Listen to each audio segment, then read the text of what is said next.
Значит, я обожаю, по-прежнему продолжаю обожать Лисяна. Значит, к нам приехал клиент с неисправностью по электрике. Это не неисправность, это не бак, это фичер. Охлаждение. Встроенный да. бассейн и водопад. Итак, смотрите, салон мы тут чуть-чуть вот так подразобрали.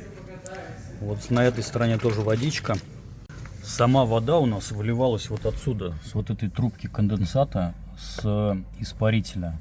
Самое интересное, как она проливалась. Вот здесь стоит кар-компьютер вот таким образом.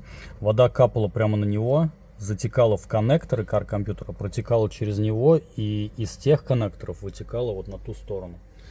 Поэтому у нас и здесь вода, и там вода, везде вода. Вот так.